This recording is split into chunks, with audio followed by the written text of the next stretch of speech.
Al-Fatihah. A'udzubillahi minasyaitonir rajim. Bismillahirrahmanirrahim. Alhamdulillahirabbil alamin arrahmanir rahim maliki yaumiddin. Iyyaka na'budu wa iyyaka nasta'in ihdinas siratal mustaqim. Siratal ladzina an'amta 'alaihim ghairil maghdubi 'alaihim waladdallin. Bismillahirrahmanirrahim. Babul usyara. Masna wa sulasa wa ruba'a usyari sulasi ruba'i usyari. Babul usyari, adapun ini itu bab menjelaskan nasihat yang 10-10.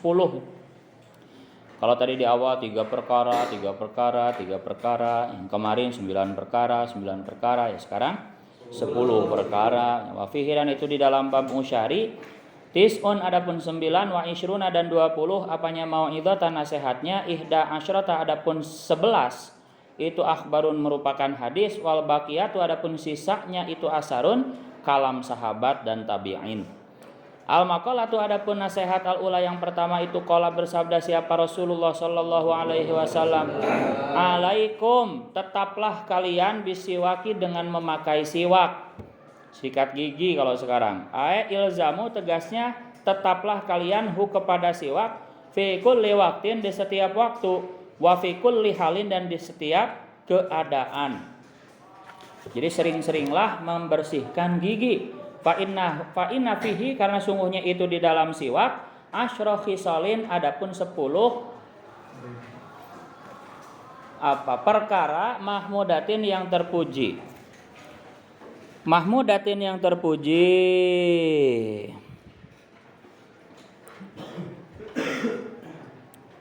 Yang pertama yutohiru, rupanya menyucikan siapa? Apa asiwak? Menyucikan apa siwak? Alfama, kepada mulut, bizawalir roihati, dengan hilangnya bau, alkarihati, yang tidak disukai, bau jigong, wayurdi, dan membuat ridho apa siwak arroba kepada Tuhan, ayuthibu, tegasnya memberi pahala siapa Rob, alaihi, atas siwak, wayuskitu, dan membuat marah apa siwak asyaitona kepada setan, wayuhibbu, dan mencintaihu kepada siwak siapa ar-Rahmanu, Allah yang maha penyayang, wal hafadzatu, dan malaikat pencatat amal. Maksudnya ayah madu, tegasnya memujihu kepada siwak siapa al malaikatu, para malaikat, alladzina, rupanya malaikat, yahfadzuna, yang menjaga siapa al malaikat, menjaga al abda kepada seorang hamba, bikitabati amalihi, cara menjaganya dengan mencatat amal-amalnya si abad, wa ghairihi, dan selainnya si abad, wa yashudu, dan menguatkan apa siwak, menguatkan al-litsata kepada gusi, bikasril lami, lafad litsah itu bikasril lami, dengan terbaca kasroh lamnya litsah. Wa huwa, adapun litsah itu lahmul asnani, ya dagingnya gigi, ya gusi. Wa yaqta'u, dan memutus, menghilangkan, boleh memutus apa siwak, albulgoma, kepada dahak. Wa yanza'u, tegasnya mencabut, bisa mencabut, menghilangkan, boleh apa siwak, hu kepada bulgom. Wa yutayibu, dan membuat wangi, membuat harum apa siwak, al an-nakhata, kepada nafas, an-nafasa, tegasnya kepada nafas, minal anfi, dari hidung. Wa yutfi'u, dan mematikan, memadamkan apa siwak, al mirrota, kepada pahit, kepada sifat pahit. Bikasril mimi, lafad mirroh itu bikasril mimi, dengan terbaca kasroh mimnya. Wahwa, adapun mirroh itu kholatun, campuran, min akhlatil badani, dari beberapa campurannya badan, kasofroi, seperti cairan kuning, wasaudai, dan cairan hitam, wadami, dan darah, walbulgomi, dan dahak, itu mirroh, pahit-pahit, ya, empedu. Wa fi riwayatin, dan dalam riwayat, wa yuslihu, dan membenarkan atau menyehatkan, membenarkan, memperbaiki, boleh memperbaiki boleh, menyehatkan boleh. Apa siwak al-ma'iddata kepada lambung. Wayujli dan menerangi apa siwak al-basara kepada penglihatan. Penglihatannya jadi tajam kalau sering sikat gigi dengan siwak utamanya. Yakshifu tegasnya membuka apa siwak zulmatahu kepada gelapnya basor. Wayudhibu dan menghilangkan apa siwak al-bakhara kepada bau busuk mulut. Al-bakhara kepada bau busuk mulut. Natna raihatil fami tegasnya kepada busuknya bau mulut. Wahu adapun siwak asiwaku tegasnya adapun siwak itu minas sunnati termasuk dari sunnah Kanjeng Nabi. At-tariqati tegasnya jalan al-Muhammadiyati yang bersifat Nabi Muhammad. Buktinya karena telah ada siapa an-nabiyyu Kanjeng Nabi sallallahu alaihi wasallam itu yudawimu melanggengkan dawam siapa Kanjeng Nabi alaihi atas siwak. Bangun yang tidur bangun. Tegak, jangan nempelin tubuhnya di meja, tegak. Alaihi atas siwak yang bulis mana? Ya, sip, keren. Tsumaqala kemudian bersabda siapa Kanjeng Nabi alaihi salatu wasalam, as-salatu adapun salat disiwaki dengan memakai siwak. Salat sebelumnya pakai siwak, sebelum salat pakai dulu siwak gitu ya. Itu afdalu lebih utama min sab'ina daripada 70 kali apanya salatnya. Jadi akselerasi ya. Yang lain dapat 1, kamu dapat 70. Yang lain gajinya 1, kamu gajinya 70. Keren. Jadi cepat dapat kebaikannya banyak ya. Bi ghairi siwakin tanpa siwak.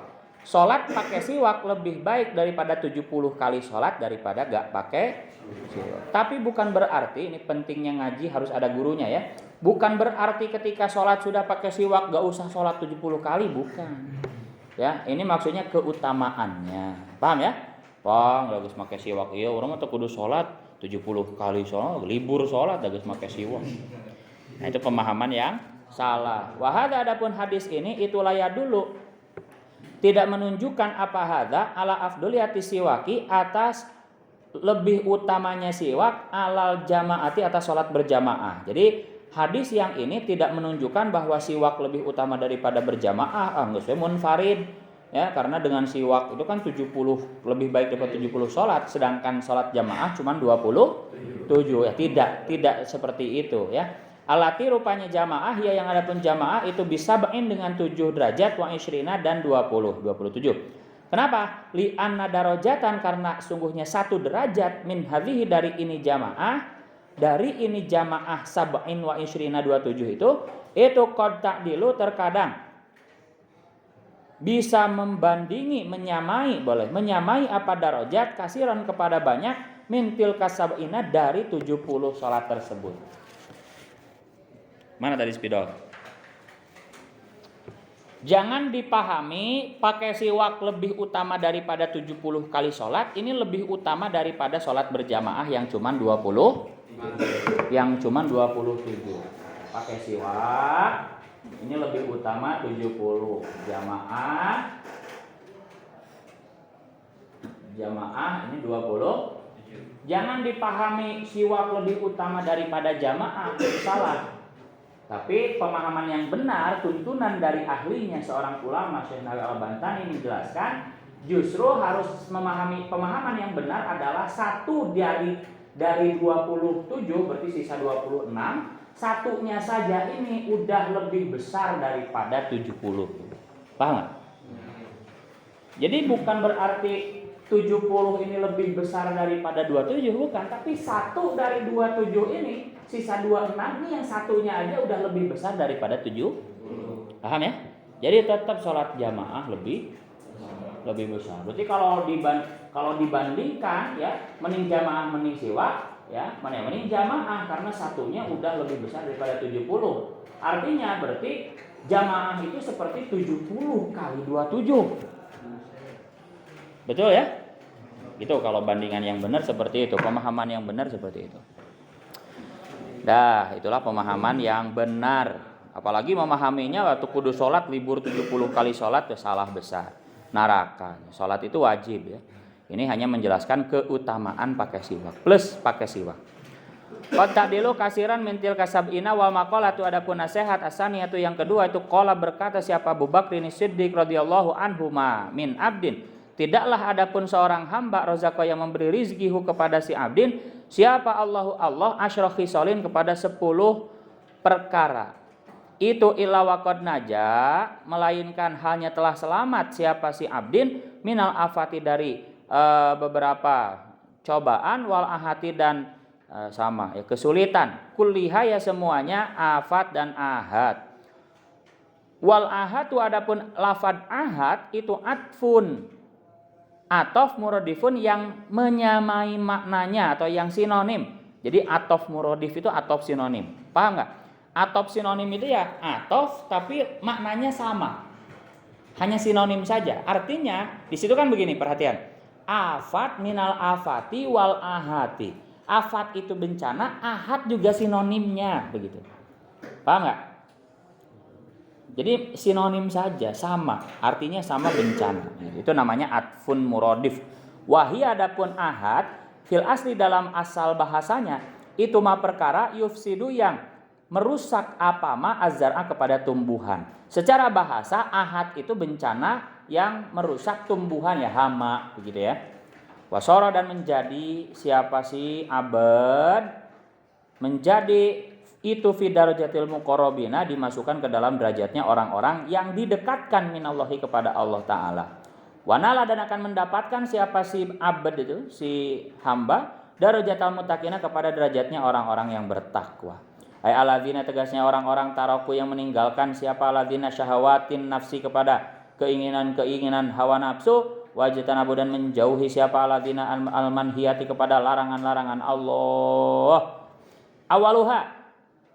Nah, maksudnya gimana? Kata Abu Bakar As-Siddiq, tidaklah seorang hamba dikasih rizki 10 sifat oleh Allah melainkan dia pasti selamat dari cobaan. Sekali lagi, barang siapa yang Allah kasih rizki 10 sifat ini akan selamat dari ujian, dari kesulitan. Apa aja 10 sifat ini yang membuat dia selamat dari cobaan? Awaluha adapun yang pertama dari sifat yang membuat dia selamat dari cobaan itu sidqun jujur daimun yang langgeng. Ma'ahu yang itu beserta sidqun qalbun adapun hati qaniun yang menerima apa adanya. Nah, sifat yang pertama yang membuat ia selamat dari cobaan adalah dia selalu jujur disertai dengan hati yang menerima apa adanya. Airodin tegasnya ridho bil qismati dengan bagian Allah. Fasidqul lisani maka adapun jujurnya lisan itu awalu saadati awal dari kebahagiaan. Betul, orang yang jujur itu bahagia. Man adapun barang siapa itu kola sedikit apa sidquhu jujurnya siman, ya kola maka sedikit apa sodikuhu temannya siman. Betul gak? Betul gak? Orang yang jujurnya sedikit ya temannya juga sedikit. Bener gak? Ya bagaimana mau nemenin ya orang bohong wae begitu. Gitu ya. Wasani adapun sifat kedua yang membuat ia selamat dari cobaan itu sobrun sabar kamilun yang sempurna. Mahu yang itu beserta sobrun syukurun adapun bersyukur daimun yang langgeng. Sifat kedua yang membuat ia selamat adalah sabar akan ujian dan syukur akan nikmat. Ruya diriwayatkan apa anahu sungguhnya kanjeng Nabi sallallahu alaihi wasallam. Itu kala bersabda siapa kanjeng Nabi afdalul imani adapun paling utamanya keimanan itu as-sabru sabar. Jadi iman yang paling sempurna adalah sabar wasamahatu dan dermawan. Rawa meriwayatkan kepada hadis siapa ad-Dailami Imam Dailami. Waruya dan diriwayatkan apa anahu sungguhnya kanjeng Nabi sallallahu alaihi wasallam itu kala yang enggak ada kolanya tambahin. Itu kala bersabda siapa kanjeng Nabi nikma silahul mukmini itu sebaik-baiknya apa silahul mukmini senjatanya orang yang beriman as-sabru adapun sabar wa du'a dan doa. Sebaik-baiknya senjata umat mukmin orang yang beriman adalah sabar dan berdoa. Terus bersabar dan terus insyaallah dikabulkan mendapatkan kesuksesan. Wa qala dan berkata siapa Sayyidi Syekh Abdul Qadir Jilani berkata siapa Syekh Abdul Qadir Jilani qaddasallahu sirrah kaifa yahsunu minkal ujbu fi a'malika wa ru'yatu nafsika fiha wa talabul a'wad 'alaiha Wa jami'u dzalika bitaufiqillahi ta'ala wa fadlihi. Kaifa halnya bagaimana bisa yahsunu bisa bagus. Yahsunu bisa bagus minka darimu apa al-ujbu bangga diri. Bagaimana bisa kau banggakan begitu loh. Fi a'malika dalam amal-amalmu wa ru'yatu nafsika dan melihat dirimu sendiri, melihat kehebatan diri sendiri, fiha di dalam a'malika, wa tolabul a'wadi dan minta ganti, minta pahala boleh.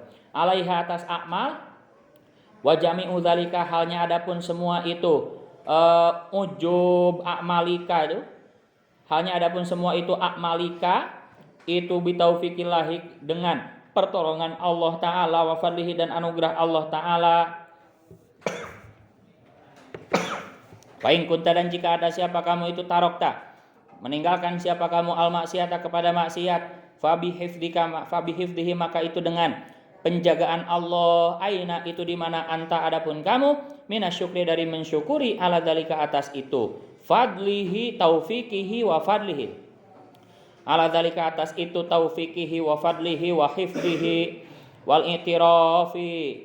itirafi dan mengaku bihadhihi ni'ami dengan nikmat-nikmat ini alati rupanya ni'am atau yang memberi siapa Allah kepada ni'am fallahu maka adapun Allah itu khaliquka zat yang menciptakanmu wa khaliqu af'alika dan zat yang menciptakan perbuatanmu ma'akasbika beserta berusahamu anta tegasnya kamu ulangi anta adapun kamu itu al-kasibu orang yang menghasilkan, orang yang berusaha, wahwa hanya adapun Allah Ta'ala itu al-khaliqu zat yang menciptakan. Gak pakai hal ya. Wahwa adapun Allah Ta'ala itu al-khaliqu zat yang menciptakan. Kata Syekh Abdul Qadir Jilani, bagaimana bisa kita membanggakan amal kita padahal kita bisa beramal itu karena izin Allah, karena pertolongan Allah. Jadi mengenang Allah itu bisa dibanggakan. Kita bisa sodakoh banyak itu karena izin Allah. Kita diberi kekayaan sama Allah ya kita nggak pantas untuk membanggakan amal kita. Sodakoh saya banyak. Kamu bisa sodakoh banyak itu karena Allah. Dikasih dulu kekayaannya sama Allah ya jangan dibanggakan. Karena bisa saja Allah mudah saja mencabut kenikmatan kamu seketika, sekejap. Fasalisu, adapun sifat ketiga yang membuat selamat itu fakrun. Sifat butuh pada Allah tentunya. Daimun yang langgeng, ma'ahu yang itu beserta. Fakrun zuhdun adapun zuhud dunia, hadirun yang hadir. Jadi butuh kepada Allahnya langgeng, tapi terhadap perkara dunia itu zuhud, enggak butuh. Ruwiyah diriwayatkan apa annahu sungguhnya kanjeng Nabi sallallahu alaihi wasallam qala itu bersabda siapa kanjeng Nabi ya ma'syarul fuqara'i wahai golongan orang-orang fakir atu berikanlah Allah kepada Allah ar-ridho kepada ridho min qulubikum dari hati kalian tadfaru maka akan mendapatkan siapa kalian bisawabi fakrikum dengan pahala kefakiranmu. Hei orang-orang miskin, berilah keridoan kepada Allah atas kemiskinanmu. Jadi kalau kamu miskin, ridholah kepada Allah, akan Allah kasih balasan atas ridhomu itu. Wa ila dan jika tidak ridho ya fala maka tidak akan tadfar, maka tidak akan mendapat pahala. Qala berkata siapa ba'dul hukamai sebagian ahli hikmah ya para wali, istighna'uka ani syai'i khairun min istighna'ika bihi. Ini keren. Istighna'uka adapun tidak butuhmu ani syai'i kepada sesuatu itu khairun lebih baik min istighna'ika daripada butuhmu bihi dengan syai'.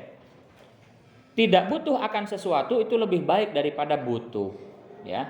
Itu supaya resepnya jadi orang kaya itu ya, diulang-ulang. Ya resepnya jadi orang kaya ya jangan butuh ya. Warabi adapun sifat keempat itu fikrun, berfikir daimun yang langgeng, ma'ahu itu beserta fikrun, batnun adapun perut, jaiun yang lapar. Wah ini tajam ya. Resep untuk mendapat pikiran yang tajam ya, pemikiran yang tajam ya, pinter, encer otaknya, ya itu harus perutnya lapar. Ya belajar ketika keadaan lapar itu cepat paham daripada dalam keadaan kenyang. Kalau kenyang kan ngantuk ya. Tapi kalau dalam keadaan lapar, sabab lapar teh jadi fokus begitu. Gitu. Itu ini tentunya nggak masuk akal kalau ditinjau dari segi medis ya. Makan dulu sarapan itu bagus kan. Tapi kalau dalam segi akhlak atau agama, itu justru yang bagus itu lapar. Ya, nanti kalau udah belajar baru makan gitu ya. Jadi supaya apa? Supaya fokus. Coba aja ya resepnya ya. Akan mendapat pencapaian yang banyak kamu nanti ketika aktif nih kelas 5 ya. Kelas 5 aktif nanti tanggal 17 ya, mulai sekolah aktif. Coba pagi-pagi gak sarapan itu. Kamu penelitian, observasi ya. Bandingkan seminggu gak makan pagi belajar sama seminggu makan kenyang pagi-paginya itu, bedakan rasanya itu. Ya. Saya yakin yang mengamalkan itu akan merasakan perbedaannya. Kalau dalam keadaan lapar itu jadi fokus ya, nggak ngantuk gitu ya. Nah, adapun yang kekenyangan ya pasti ngantuk, males, berat. Ya. Itu bedanya seperti itu. Tapi harus betul-betul dipikirkan lebih dalam ya, dirasakan. Kalau sekiranya lapar itu malah jadi nggak fokus belajar ya, mending makan berarti. Tapi jangan kekenyangan begitu ya, paham ya?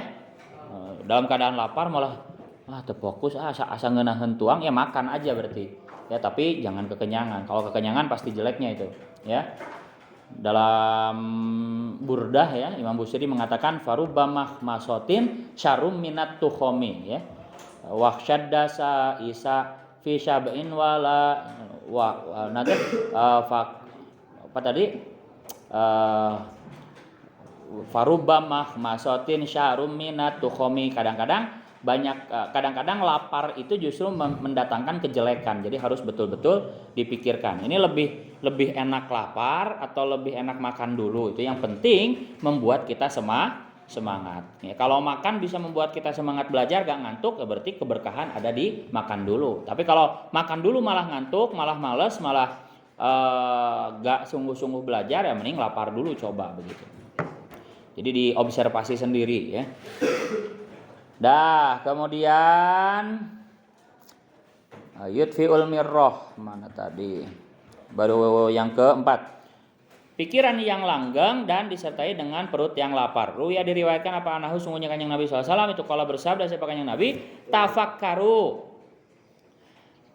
Berpikirlah fi kulli syai'in di segala sesuatu ya, kritislah begitu. Wala tafakkaru dan jangan berpikirlah kalian fi dzatillahi dalam zatnya Allah. Kalau urusan Allah jangan terlalu banyak dipikirkan ya. Nah, hanya Allah teh kionya nah Allah teh kan Allah Maha Kuasa. Kenapa enggak menciptakan Allah lagi begitu ya? Nah, jangan terlalu dipikirkan kalau Allah nanti sesat ya, karena akal kita itu terbatas, lemah ya. Ya. Jawabannya gimana tuh? Ketika ada pertanyaan Allah itu Maha Kuasa tapi kenapa Allah enggak mampu menciptakan Allah lagi? Nah, ini ilmu ya, ilmu tauhid dikit.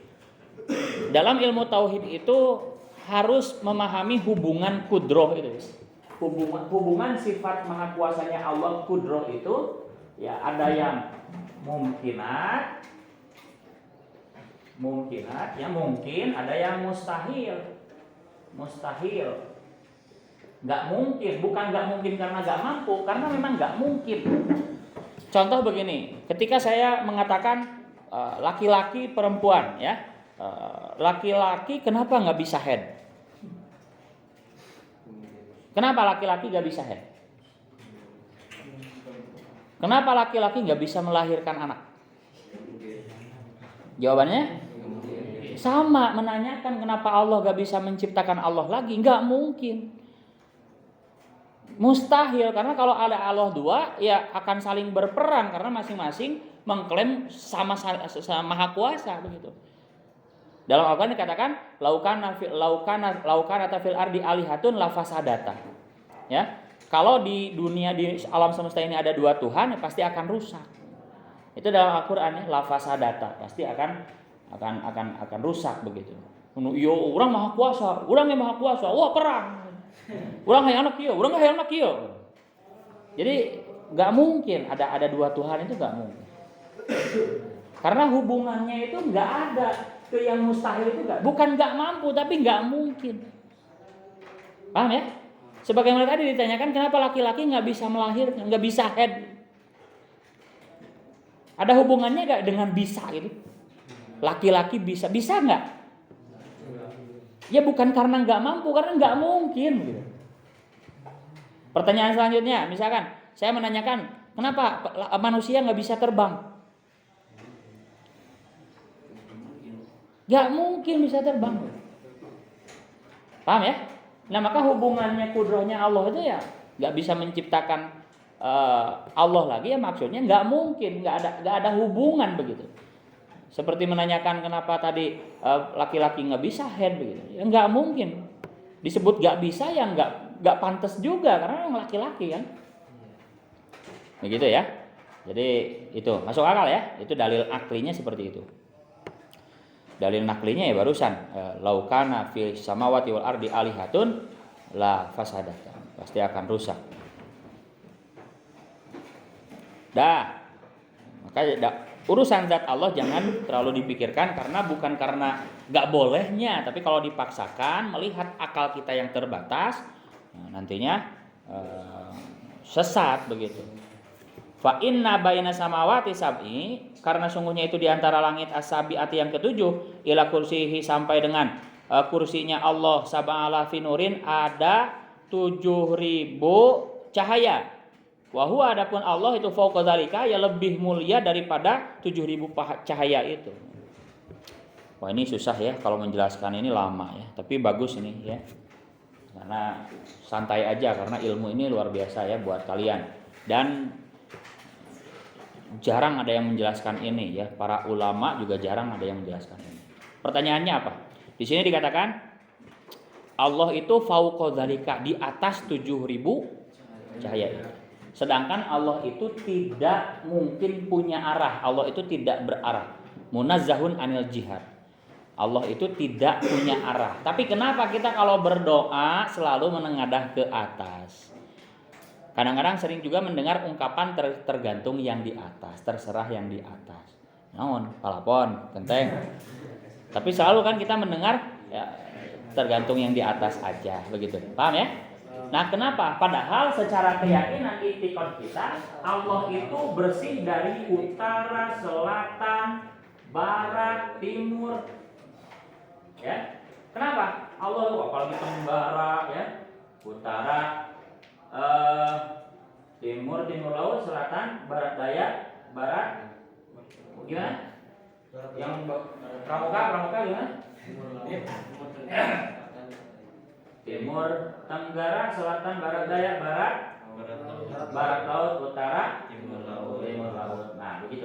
Allah semuanya ini bersih dari arah. Jadi Allah itu tidak berarah. Ya, jawabannya gimana?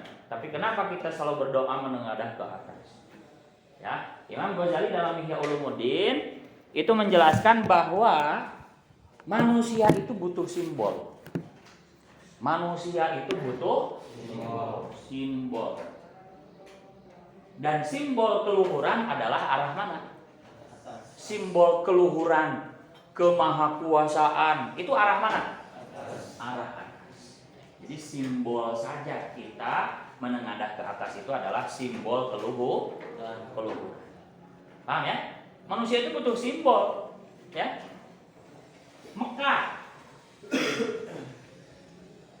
Mekah kalau bukan simbol Baitullah, rumahnya Allah, Mekah adalah batu. Betul? Mekah adalah tanah. Sama dengan tanah di Indonesia begitu, di Al-Ittihad. Kita mutari aula ya tawaf gitu ya. Ya kalau secara hakikat ya Mekah Ka'bah memang batu doang. Tapi karena itu simbol Baitullah sehingga Mekah dimuliakan. Begitu.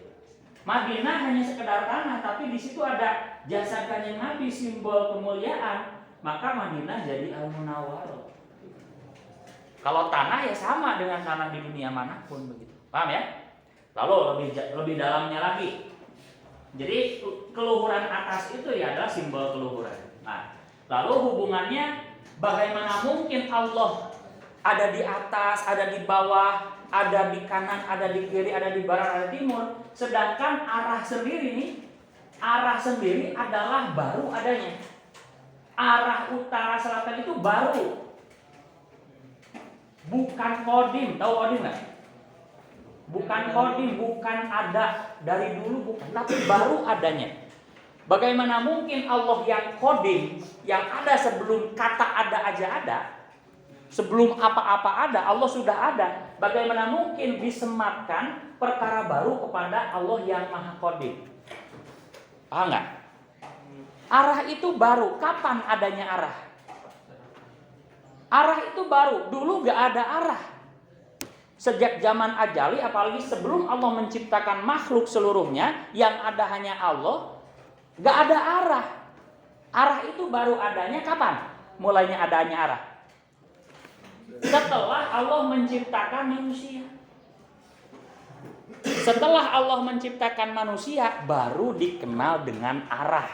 Setiap yang ada di atas kepala itu namanya, setiap yang ada di bawah kaki namanya, yang ada di sebelah kanan tangan kanan namanya, yang ada di tangan kiri namanya. Jadi arah ada setelah manusia diciptakan oleh Allah. Sebelum Allah menciptakan makhluk semuanya, ya, arah itu nggak ada. Allah tidak berarah. La aina wala kaifa, tidak di mana, tidak bagaimana. Laisa kamislihi syai'un. Allah tidak sama dengan apapun. Dah, paham ya? Bagaimana mungkin Allah yang udah ada sebelum segala sesuatu ada, itu disematkan oleh arah yang mana arah itu baru adanya? Masuk akal? Lebih jauh lagi, bukti dari arah itu baru setelah diciptakannya manusia, ya, adalah seandainya bagaimana kalau Allah menciptakan semua makhluk, bukan hanya manusia, itu bentuknya bulat semua. Manusia bulat, kabeh barulet kabeh. Gak ada bentuk kotak, gak ada segitiga prisma. Semuanya Allah ciptakan bentuknya bulat. Kalau nggak percaya bahwa arah itu baru, mungkin nggak Allah menciptakan semua ini bulat? Mungkin ya? Kalau masih nggak percaya bahwa arah atas, bawah, kanan, kiri, utara, selatan, barat, timur itu baru dari kapan? Setelah manusia diciptakan Allah. Kalau masih belum percaya, bagaimana seandainya Allah menciptakan semua bentuk makhluk yang diciptakan Allah itu bulat? Mana atasnya? Mana atasnya? Kan bulat kabeh. Kita nggak bisa mengklaim mau atasnya ini. Nggak bisa, kita aja manusia bulat gitu.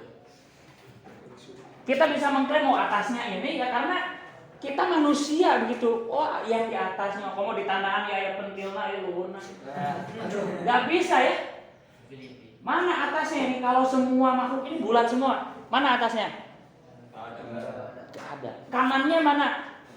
Kirinya mana? Bawahnya mana? Tenggaranya mana? Enggak ada. Semua makhluk mana baruleut kabeh, urang baruleut kabeh, kelas baruleut kabeh. Enggak bisa menentukan arahnya, betul enggak? Karena semuanya itu dikatakan ini atas ya, kalau dibalik bisa jadi bawah gitu. Enggak ada arah kalau semuanya tercipta bulat. Maka arah itu adalah baru. Paham ya? Jadi kita berdoa ke atas, menengadah ke atas itu adalah simbol keluhur. Karena arah itu baru, gak mungkin Allah yang qadim disematkan oleh perkara yang hadis yang baru, yaitu arah. Paham ya? Tok keleci mana luhurna coba? Handapna mana, kirina mana? Betul ya? Masuk akal? Ini keterangan ilmu ini jarang dijelaskan oleh para ulama. Ya, ini ada di kitab Ihya Ulumuddin Syekh Abu Hamid Al-Ghazali, ya, yang dijuluki oleh Hujjatul Islam, argumennya agama Islam, karena pemikirannya luar biasa, menjelaskan kenapa kita menengadah ke atas itu kenapa? Butuh simbol. Buktinya masih belum percaya? Mau nambah? Biasa. Ketika peristiwa Isra Mi'raj Kanjeng Nabi naik buruk. Benar. Kanjeng Nabi naik buruk kemana? Larinya buruk. Minal Masjidil Haram ilal Masjidil Aqsa, ke atas sampai Sidratul Muntah. Di atas Kanjeng Nabi berdoa dengan doanya yang terkenal, la uhsi sanaan alaika anta kama asnaita ala nafsika. Ya, yang kenal sejarah pasti tahu doanya Kanjeng Nabi itu. Ya, kamu terkenal sejarah, emang pernah dengan ini? Oh, tengaji cuma. Anta kama afnaita ala nafsika. Kanjeng Nabi berdoa di atas di Sidratul Muntaha itu pakainya anta. Domirnya mukhotob. Kamu. Sedangkan mukhotob itu pasti hadir. Benar gak? Kalau sudah bilang kamu itu pasti hadir. Gak mungkin saya bilang kamu udah hadir di mana? Kamu mau belok mana? Paham ya? Kalau kata-katanya anta kamu pasti hadir. Sehingga disebut mukhotob hadir. Gitu ya. Pasti hadir. Kalau domir doim huwa ya tidak hadir. Tapi kalau anta itu pasti hadir. Gak mungkin mana dari kemana? Saya ngomongin siapa? Gitu ya. Kalau disebut anta itu masih hadir. Oke. Peristiwa yang pertama bandingannya Kanjeng Nabi ketika Isra Mi'raj di atas berdoa anta kama asnaita ala nafsika pakainya anta. Kamu hadir Allahnya. Juga jangan lupa ketika peristiwa Nabi Yunus ketika ditelan oleh ikan nun di dalam 3 kegelapan. Yang pertama kegelapan perut paus, yang kedua kegelapan laut, yang ketiga kegelapan malam. Betul? Di bawah Nabi Yunus berdoa dengan doa yang terkenal subhanaka wa bihamdika astaghfiruka la ilaha illa anta subhanaka inni kuntu minadz dzalimin. Pakai kata-kata la ilaha illa anta subhanaka. Anta kamu, engkau. Dan kita tahu mukhotob itu itu kamu itu hadir. Betul? Tadi saya sudah jelaskan, gak mungkin saya bilang kamu tapi gak hadir, gak mungkin. Di atas Kanjeng Nabi bilangnya anta, di bawah Nabi Yunus bilangnya anta. Apa Allah ada di atas? Apa Allah ada di bawah? Gak ada ya? Karena arah itu baru, Nabi sudah meyakini itu. Arah itu baru. Kapan adanya arah? Setelah Allah menciptakan manusia fi ahsani takwim. Dengan sebaik-baiknya bentuk, ada kepala, ada kaki, ada tangan, 2, kaki 2. Kenapa dikatakan ahsani takwim? Karena hewan itu tidak dengan bentuk yang paling sempurna. Buktinya apa? Sehebat apapun hewan, kalau makan ya langsung pakai mulutnya, singa mulutnya langsung. Manusia pakai tangan. Ya, ayam pakai mulutnya langsung. Itu fi ahsani takwim. Jalannya pakai kaki. Sekarang monyet nurada mirip nyekekeh kudu kuleungeun-leungeun kene. Begitu ya. Belum lagi dikasih akal, itulah fi ahsani takwim. Paham sampai sini? Jadi arah itu baru. Jadi jangan ragu kita menengadah ke atas itu simbol keluhuran bahwa Allah Maha Luhur, Al-Aliyyil Azim, yang Maha Agung dan Maha Luhur. Subhanahu wa ta'ala, dari kata aliyun uluwun itu luhur. Paham ya? Jadi jangan ragu. Ya Allah, ya itu simbol keluhuran, bukan kita meyakini Allah ada di atas, bukan. Ya, karena Allah itu munazzahun anil jihad. Allah dibersihkan, maha suci daripada arah gitu. Pemahamannya seperti ini. Ini luar biasa. Jarang dijelaskan oleh ustadz manapun. Kamu tidak akan, kalau kamu bisa buktikan ya, itu sampai kamu mati, sampai kamu tua, yang menjelaskan ini itu minim sekali. Ya, di TV ustadz TV sedikit sekali. Ya, di acara tabligh akbar, rajaban, muludan itu jarang yang ada menjelaskan tentang kenapa kita menengadah ke atas itu. Ini jawabannya. Bukan karena saya, bukan kata saya, bukan, tapi kata Imam Ghazali di kitab Ihya Ulumuddin. Luar biasa. Selanjutnya, ramai ya? Ramai enggak? Istirahat dulu tadi ramai. Baruya manatafakaru fi dzatillah fa inna baina sama. Dan Allah lebih luhur daripada 70 cahaya tersebut. Dikit lagi. Ruwaya diriwayatkan apa anau sungguhnya Kanjeng Nabi itu kalau bersabda rahimah, semoga menyayangi siapa Allah kauman kepada segolongan kaum, yahsabu yang menyangka hum kepada kaum siapa annasu manusia, mardo kepada orang sakit, wa mahum bimardo wa madan wa mahum hanya tidak ada adapun kaum itu bimardo orang-orang sakit. Jadi dianggap gila itu, padahal nggak gila. Para waliullah ya. Rawa meriwayatkan kepada hadis siapa Ibnu Mubaraki ya Ibnu Mubarak. Karena orang yang berpikir tadi kan yang keempat itu berpikir yang langgeng dalam keadaan perut yang lapar. Itu kan kalau orang banyak mikir kan banyak inovasi pemikiran yang tidak dipahami oleh banyak orang. Sehingga dianggap sakit, dianggap gila begitu. Padahal mereka nggak gila kok. Seperti Gus Dur ya, itu seringkali kata-katanya kontroversi tapi malah bisa dibuktikan di kemudian hari begitu ya. Karena pemikiran Gus Dur itu bisa udah melewati pemikiran orang-orang yang sedang hidup sezamannya begitu. Memperjuangkan Konghucu ya. Luar biasa Gus Dur. Ya karena beliau itu memandang bukan karena kafir tapi karena haknya sebagai warga negara Indonesia. Harus diberikan hak yang sama, jangan diskriminasi. Sehingga sekarang Indonesia itu menjadi kiblat Islamnya dunia karena dengan agama yang bermacam-macam kok bisa rukun. Di India perang, di Yaman perang gitu ya. Di mana-mana perang karena perang agama begitu. Tapi di Indonesia alhamdulillah 5 agama yang diakui negara ini bisa hidup rukun saling menghormati. Kalau urusannya hak kewarganegaraan, kita jangan memandang sebelah mata agamanya apa. Dia warga Indonesia berhak mendapatkan kenyamanan beribadah yang sama tanpa menafikan kita meyakini agamanya, jangan, itu beda lagi urusan ya. Kita secara keyakinan agama harus meyakini inna dina indallahil Islam. Agama yang diridhai Allah hanya Islam gitu. Paham ya? Tapi kalau pandangannya nasionalisme ya selama dia warga Indonesia itu punya hak yang sama untuk mendapat keamanan, ketenangan ibadah menurut kepercayaannya masing-masing. Tapi kalau secara agama keyakinan kita ya jangan meyakini agama mereka benar, tidak. Hanya sebatas hak yang sama sebagai warga Indonesia. Itu yang jarang dijelaskan ya.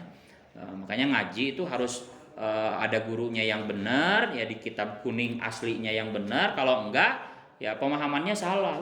Halal membunuh diri itu jihad begitu ya. Bunuh diri itu konyol begitu. Bukannya mau dapat surga, puguh pas maut teh bledugnya, bledug awakna rusak. Wah, di neraka geuning gitu. Malah ditipu sama ulamanya begitu ya. Cilaka heueuh, maut heueuh, ka neraka heueuh. Rugi kan begitu ya. Itu karena kebodohan. Khamisu istirahat dulu. Mulai lagi 11.10. Ada 6 menit istirahat.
Bila ada pertanyaan boleh?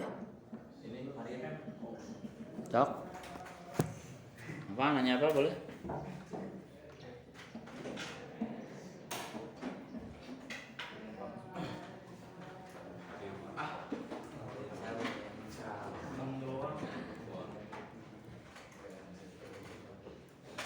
Allah.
Dah, bangunin.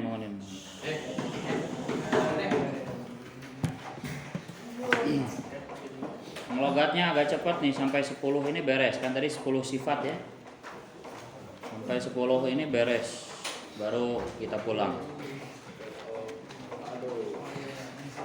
Siap-siap, ngebut, pakai helm. Ini makal helm, logat bari pakai helm. Maman racing ngebut. Bismillahirrahmanirrahim. Wal khamisu. Betul. Wal khamisu, dan adapun yang kelima itu huznun, kesedihan, daimun yang langgeng, mahu beserta sedih bukan arti soal dunia ya, tapi urusan akhirat. Sedih tara jamaah, tara sholat, tara puasa, tara tahajud begitu ya. Mahu itu beserta huznun, khaufun adapun takut kepada Allah, mutasilun yang bersambung. Ruya diriwayatkan apa anahu sungguhnya kanjeng Nabi sallallahu alaihi wasallam itu qala bersabda siapa kanjeng Nabi, lau ta'lamuna jika mengetahui siapa kamu ma kepada tanggung jawab lakum yang bagi kalian indallahi. Ulangi, ma kepada balasan lakum yang milik kalian bagi kalian indallahi di sisi Allah la ahbabtum, maka pasti mencintai siapa kalian antaz dadu kepada bertambah-tambah siapa kalian apanya fakotan butuhnya, wahajatan dan butuhnya. Seandainya kamu tahu balasan yang Allah siapkan untuk kalian dari balasan ibadah yang kalian lakukan, pasti kamu akan menyukainya dan ingin menambahnya begitu. Akan semakin pengen lagi kalau tahu balasan yang Allah siapkan untuk kalian. Misalkan tadi ya, sholat jamaah itu 27 derajat. Kalau kamu tahu kadar 27 derajat itu sebesar apa, kamu ingin nambah lagi begitu. Rawa meriwayatkan kepada hadis siapa Tirmidzi waruya dan diriwayatkan apa nahu sungguhnya kanjeng Nabi sallallahu alaihi wasallam itu kala bersabda siapa kanjeng Nabi kafa cukuplah siapa bil mar'i seseorang apanya ilmunya. Ulangi, kafa itu cukup siapa bil mar'i seseorang apanya ilmunya ayyakhsha adapun takut siapa man siapa al-mar'i itu Allah kepada Allah wa kafa dan itu cukup siapa bil mar'i seorang apanya jahlan bodohnya ayu jiba adapun bangga diri siapa si mar'i binafsihi dengan dirinya si mar'i. Cukuplah seorang itu dikatakan berilmu ketika ia takut kepada Allah. Cukuplah seorang itu dikatakan bodoh ketika ia membanggakan dirinya sendiri. Rawa meriwayatkan kepada hadis siapa Baihaqi baru ia dan riwayatkan apa sungguhnya kanjeng Nabi sallallahu alaihi wasallam untuk Allah bersabda siapa kanjeng Nabi sallallahu alaihi wasallam innama yadkhulu hanya masuk al jannata ke surga siapa man orang yarju yang mengharapkan siapa si man kepada surga kepada jannah wa innama yajtanibu dan hanya menjauhi annaro kepada neraka siapa man orang yakhafu yang takut siapa man kepada nar ya, takut yang sesungguhnya kalau bukan sekedar di mulut wa innama yarhamu dan hanya menyayangi siapa Allah man kepada orang yarhamu yang penyayang siapa man sebagaimana hadis yang pertama ar-rahimuna yarhamuhumur rahman. Jangan tidur lagi berdiri nanti. Jadi yang ingin masuk surga hanya orang yang mengharapkannya, bukan sekedar di mulut. Namanya harapan itu harus dibarengi dengan usaha. Ya, dikatakan harapan, berharap itu setelah usaha yang ia lakukan. Contoh, kita menanam padi ya. Menanam padi udah benar diurus, dirawat ya, hamanya dicabutin, rumput liarnya dicabutin ya, disirami tiap hari dirawat ya, dikontrol, baru berharap hasil panen yang melimpah. Itu baru harapan. Paham ya? Tapi kalau pengen hasil panen yang melimpah tanpa menanam henteu atau ditanam tapi teu diurus diantepkeun itu namanya bukan harapan tapi ngalamun.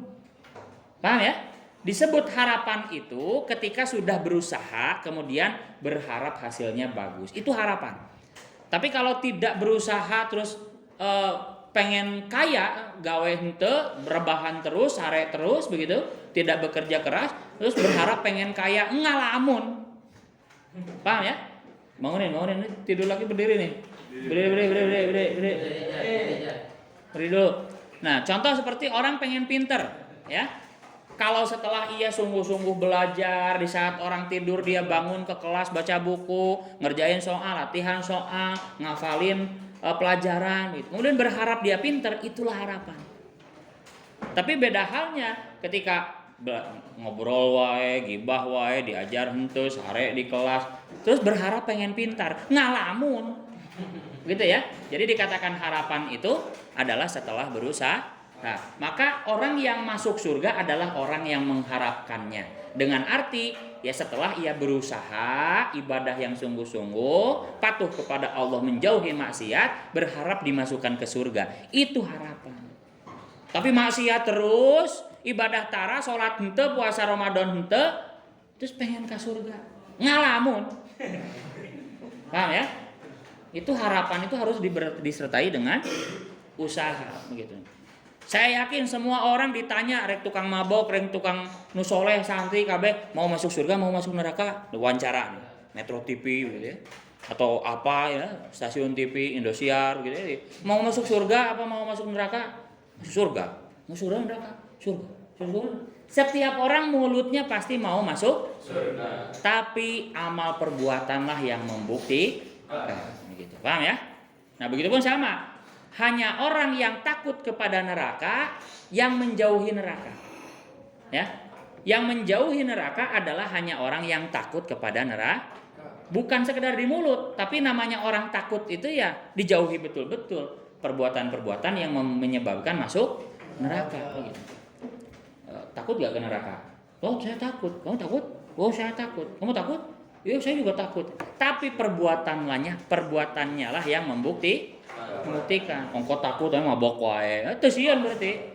Ya, ongko takut tapi zina. Tapi maksiat apa? Gibahin orang. Ongko takut. Ya. Kalau takut benar ya enggak bakalan dilakukan. Ya, itu maksudnya. Wa inna ma yarhamullahu man yahramu dan Allah hanya menyayangi orang-orang yang penyayang. Asarisu adapun yang keenam itu juhdun ya, kesulitan, masyaqatun tegasnya kesulitan, daimun yang langgeng ya, kesulitan sabar dalam melaksanakan ibadah. Yang ngaji sabar, sulit kan? Ma'hu itu disertai dengan juhdun, badanun adapun tubuh, mutawadiun yang tawadu ya. Sambil kita belajar ya, sambil tawadu. Ya, ruya diriwayatkan apa anahu sungguhnya kanjeng Nabi SAW itu kala bersabda siapa kanjeng Nabi SAW, tawadu ya, tawadulah, merendah hatilah kalian wajalisu dan duduk barenglah siapa kalian al-masakina kepada orang-orang miskin. Jangan gengsi duduk dengan orang miskin. Kanjeng Nabi kalau suruh milih duduk dengan orang-orang kaya atau orang-orang miskin, pasti kanjeng Nabi memilih duduk dengan orang-orang miskin. Dalam Simtud Duror dikatakan apa namanya? Ajaba ijabatam wa idza da'ahul miskinu da'ahul miskinu ajabahu ijabatam muajjalah. Dalam Simtud Duror dikatakan ketika kanjeng Nabi diundang oleh orang miskin, pasti kanjeng Nabi bergegas menghadirinya. Ya, jadi kalau ada yang undang orang kaya dan orang miskin, kanjeng Nabi malah menghadiri yang miskin dulu. Ya, beda dengan zaman sekarang. Wah, si tamah miskin, mendingan kana bonghar, aya jupa-jupa, aya bakso tahu, aya samai, aya mie kocok gitu ya. Oh, kana miskin naon. Terbalik dengan akhlak kanjeng Nabi. Maka kalau kamu dapat undangan, dahulukanlah orang-orang miskin. Karena orang miskin kalau kita hadir itu senang banget dan itu ibadah yang luar biasa. Menyenangkan hati orang itu sangat besar pahalanya. Ya sebagaimana dicontohkan oleh kanjeng Nabi. Dalam Simtud Duror dikatakan wa idza da'ahul miskinu ajabahu ijabatam muajjalah. Malah semangat kanjeng Nabi itu daripada lebih semangat daripada diundang oleh orang kaya begitu. Jadi jangan gengsi dengan orang-orang miskin itu ya. Karena agama ini juga bisa sebesar ini karena orang-orang miskin. Para sahabat dulu muhajirin wal ansor yang memperjuangkan agama Islam bersama kanjeng Nabi semuanya miskin semua. Jadi jangan meremehkan orang-orang miskin karena agama Islam ini bisa besar karena orang-orang miskin. Muhajirin wal ansor itu miskin semua dulu awal-awal perjuangan Islam. Ya, jadi jangan menyepelekan orang miskin. Takunu, bahkan orang kaya itu kebanyakan manja, nggak mau berjuang ya, karena dia meyakini ya segalanya bisa pakai duit begitu kan. Tapi orang miskin itu survive begitu, semangat. Takunu, maka ada siapa kamu itu min kibari ahlillahi, termasuk dari pembesarnya ahli Allah. Wa takhruju, dan keluar siapa kamu minal kibri, dari sifat sombong. Mau duduk bareng dengan orang miskin, kamu keluar dari sifat sombong. Selamat. Rawa meriwayatkan kepada hadis siapa Ibnu Aim. Wakala berkata siapa Sayyidi Abdul Qadir Jilani qaddasallahu sirrah, kullama jahadta, setiap kali memerangi siapa kamu nafsaka kepada nafsumu, wa qatalta, dan membunuh siapa kamu hak kepada nafsaka, bisaifil mukhalafati, dengan pedang tidak menuruti, ahya, maka akan menghidupkan hak kepada nafsaka siapa Allahu Allah, wa nazaat, dan mencabut apa nafsuka kepadamu, watolabat, dan meminta apa nafsuka minka darimu, asyahawati, kepada keinginan-keinginannya, waladati, dan keenakan-keenakannya, litauda, supaya kembali apa nafsuka, ulangi, litauda, supaya kembali siapa kamu, ilal mujahadati, kepada memerangi nafsu, liyaktuba, supaya menulis siapa Allah laka bagimu, thawaban, kepada pahala daiman yang langgeng. Ulangi, ahya, maka akan menghidupkan hak kepada nafsuka, itu hak kepada nafsuka siapa Allahu Allah, wa nazaat, dan menarik ya, menarik apa nafsuka kepadamu, wa talabat, dan menagih apa nafsuka minka darimu, asyahawati, kepada keinginannya, waladati, dan kelezatannya, kita udah supaya kembali siapa kamu ilal mujahadati, kepada memerangi hawa nafsu. Tujuannya lihat tuba, supaya menulis siapa Allah laka bagimu, sawaban, kepada pahala daiman yang langgeng.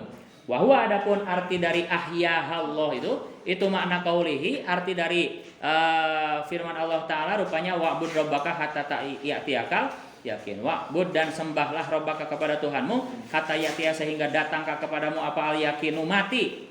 Ay al mautu, tafsir Jalalainnya yakin di situ ay al mautu, kematian. Ay wa khalif, tegasnya membangkanglah, jangan nurutlah, jangan turutilah nafsaka, kepada nafsumu, ya asyrafal khalqi, wahai paling mulianya makhluk ya Muhammad, ila ayatia, sampai datangkah kepadamu apa al mautu, kematian.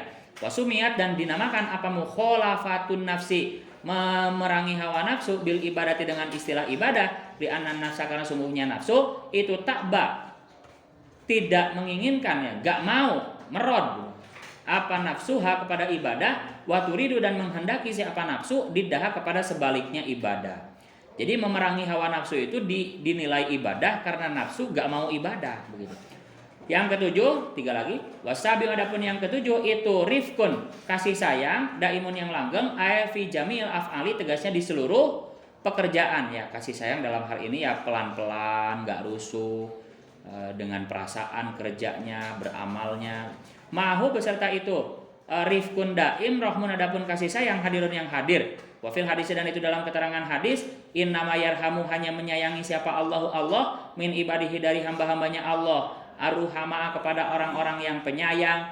Yurwa diriwayatkan bin nasbi arruham, yurwa diriwayatkan apa lafad ruhama itu bin nasbi dengan nasob ala annahu atau sungguhnya ruhama nasob itu maf'ulu yarhamu menjadi maf'ulnya yarhamu. Wabirofi dan boleh juga dibaca rofa ala anahu atau sungguhnya ruhama'u dengan rofa itu khobaru inna menjadi khobarnya inna ma itu. Wama adapun ma itu bimakna aladhi dengan artinya aladhi berarti maknya mausul. Wasamino adapun yang ke-8 itu hubun daimun cinta daimun yang langgeng maksudnya cinta fillahi karena Allah cinta kepada Allah ma'ahu beserta itu hubun daim hayaun adapun malu hadirun yang hadir. Jadi sifat yang ke-8 yang membuat selamat adalah mencintai Allah beserta malu kepada Allah. Ruya diriwayatkan apa anahu sungguhnya kanjeng Nabi sallallahu alaihi wasallam itu kala bersabda siapa kanjeng Nabi kullukum adapun setiap kalian itu yuhibbu mencintai siapa kalian ayyadkhula kepada masuk siapa kalian al-jannata ke surga. Qalu berkata siapa sahabat na'am ya. Ya Rasulullah wahai Rasulullah, kalian pengen pada masuk surga enggak? Kata kanjeng Nabi. Kata sahabat, ya tentu ya Rasulullah. Qala berkata siapa kanjeng Nabi siru maka fokuslah minal amali ulangi aksiru pendekkanlah aksiru pangkaslah boleh pangkaslah pendekkanlah minal amali dari harapan panjang umur. Jadi jangan berharap pengen panjang umur jangan karena bisa jadi kita mati duluan. Wa asbitu dan tetapkanlah ajalakum kepada kematian kalian baina absarikum di antara mata kalian. Jadi bayangkan kematian ada di hadapan mata kita begitu. Dah duduk kalau hilang ngantuknya duduk. Wastahyu dan malulah minallahi kepada Allah haqqal hayai dengan semalu-malunya loba dosa. Qalu berkata siapa sahabat ya Rasulullah wahai Rasulullah kulluna adapun setiap kita itu nastahyi malu siapa kita minallahi kepada Allah. Oh saya malu kami malu kanjeng Nabi. Kemudian katakannya Nabi qala berkata siapa kanjeng Nabi laisa tidak ada itu kadzalika seperti itu ucapan kuluna nastahi apa al haya'u malu minallahi kepada Allah. Saya malu kanjeng Nabi kepada Allah. Malu itu enggak seperti itu kata kanjeng Nabi bukan hanya di mulut. Walakinil haya'u tetapi adapun malu minallahi kepada Allah itu alatansu supaya tidak lupa siapa kamu al maqabira kepada kuburan wal bilad dan rusak tubuh dalam kuburan. Nah, malu kepada Allah itu bukan sekedar di mulut, tapi malu karena sudah melupakan kuburan, sudah melupakan kematian bahwa kita akan mati. Wa Allah tansu dan tidak lupa siapa kamu aljaufa kepada perut, tidak lupa siapa kamu aljaufa kepada perut. Ya. Botong diosian wae gitu loh. Jadi nggak dibikin lapar supaya rajin ibadah. Wama dan perkara wa yang mewadahi apa jauh, wa Allah tansu dan tidak lupa siapa kamu ar-ra'sa kepada kepala. Wama dan perkara hawa yang mengandung apa ra'sa. Ya pikiran-pikiran jelek. Waman dan adapun barang siapa itu istaha menginginkan siapa man karomatal akhirati kepada kemuliaan akhirat, ya da'u maka meninggalkan siapa man zinata dunia kepada perhiasan dunia. Hunalika di situ ra'su ya kepalanya mikirin dunia terus begitu. Istihyaan karena malu, istaha malu siapa abdu seorang hamba minallahi dari Allah Ta'ala hunalika di sana ra'su asoba maka mendapatkan siapa si abdu wilayatallahi kepada menjadi kekasih Allah.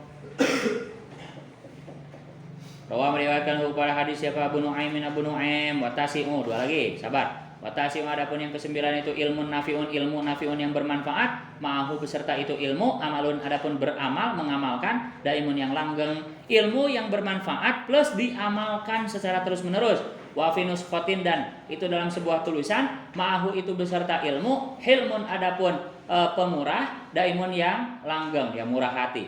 Ruya diriwayatkan apa anak sungguhnya kanjeng Nabi SAW itu qala bersabda siapa kanjeng Nabi ta'alamu belajarlah minal ilmi dari ilmu, ma kepada ilmu, syi'tum yang menghendaki siapa kamu, antu alimu anta alamu kepada mempelajari siapa kamu. Fala yanfa'a maka tidak akan memberi manfaatkum kepada kalian siapa Allah bil ilmi dengan ilmu, hatta tak malu sehingga mengamalkan siapa kamu bima dengan ilmu tak lamuna yang mengetahui siapa kamu. Silahkan belajar semaumu, mau ilmu apa aja, karena Allah tidak akan memberi kemanfaatannya sampai diamalkan. Jadi percuma kita ngaji berapa puluh tahun tapi tidak diamalkan, karena ilmu yang bermanfaat adalah ilmu yang diamalkan. Rawah meriwayatkan hukum pada hadis siapa Ibnu Adi, waruya dan diriwayatkan apa annahu sungguhnya kanjeng Nabi sallallahu alaihi wasallam itu qala bersabda siapa kanjeng Nabi, afatud dzarfi adapun bahaya atau bencananya kepintaran, bencananya kepintaran itu as-salafu, kerasnya hati, wa afatu syaja'ati adapun bencananya keberanian itu al-bagyu, melewati batas, wa afatus samahati adapun bencananya kedermawanan itu al-mannu mengungkit-ungkit, wa afatul jamali adapun bencananya keindahan, kegantengan, kecantikan itu al-khuyala sombong ya. Nah kunaon nu bangor loba nu geulis siga nama ngarasa asa aing haderupa jang oman. Wa afatul ibadati adapun bencananya ibadah ya, karena ganteng itu bisa jadi sombong. Jadi bersyukur kamu nggak ganteng itu bersyukur. Kenapa? Kalau dikasih ganteng mana mungkin mau ngaji gitu. Ya, sibuk bobogohan merenang begitu. Paham ya? Kalau kita dikasih ganteng meren mau daek jadi santri begitu. Ya, pengennya nggak mesantren, pengennya di luar saja begitu. Jadi bersyukur diberi banget pas-pasan itu jadi daek ngaji gitu. Nah, lamun ganteng kan terdaek ngaji kayak gitu. Sibuk ku awewe. Wa afatul ibadati adapun bencana ibadah itu al-fatratu ya bosen ya, betul ya. Ibadah itu nanti bencananya bosen, harus pintar-pintar menyiasati kebosanan kita. Wa afatul hadisi adapun bencananya ucapan itu al-kadzibu bohong. Wa afatul ilmi adapun bencananya ilmu itu an-nisyanu lupa. Wa afatul hilmi adapun bencananya murah hati itu asafahu berlaku bodoh, itu asafahu berlaku bodoh. Wa afatul hasabi adapun bencananya kelebihan turunan atau mulianya turunan, anak kiai, anak habib itu al-fakhru sombong. Wa afatul judi dan bencananya dermawan itu as-sarafu melebihi batas. Rawa meriwayatkan hukum pada hadis siapa al-Baihaqi membaihaqi. Terakhir, wal asyiru adapun yang ke-10 itu imanun iman daimun yang langgeng, ma'ahu beserta itu iman, aklun adapun akal, sabitun yang tetap. Fal aklu maka adapun akal itu yanbuul adabi sumbernya adab. Jadi adab itu bersumber dari akal yang sempurna. Ketika akal mengatakan ini bagus, maka akan melahirkan adab yang bagus kalau diikuti. Qala berkata siapa ba'dul bulaghoi sebagian ahli balaghah, ahli sastra, khairul mawahib adapun sebaik-baiknya pemberian Allah itu al-aqlu adalah akal. Sudah saya jelaskan ya, harga dari manusia itu ada di akalnya. Kalau sapi kemarin musim Idul Adha dibiarkan di jalan isukna aya weh. Dagingna ngeunah, jelema akalna gelo di jalan berkeliaran, isukna aya keneh?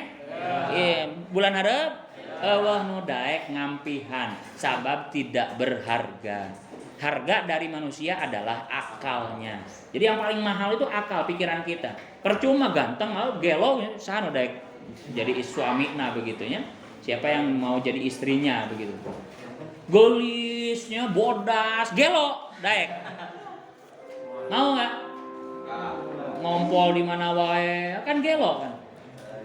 Susurian sorangan tapi gelis daek. Iya, karena harga dari manusia itu ada di akalnya, begitu ya.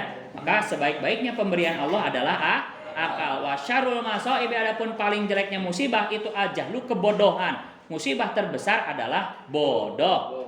Waqala dan berkata siapa ba'dul udabai sebagian ahli adab, sadiqu kulli imri'in adapun teman sejatinya setiap seseorang itu akluhu, akalnya si imri'in, wa adu adapun musuhnya setiap seorang itu jahluhu kebodohannya imri'u. Waqad ja'ala dan telah menjadikan siapa Allah al-akla kepada akal aslan kepada menjadi pokok pondasi lidini bagi agama, wa imadan dan menjadi saya sendiri, boleh. Sadiman. Wa imadan dan kepada pondasi sama lahu bagi din. As-sholatu imaduddin, salat itu tiangnya agama. Jangan diartikan tiang, terlalu hina. Pondasinya agama. Wa maqala tiang listrik. Wa maqala tu salisah wallahu Al-Fatihah.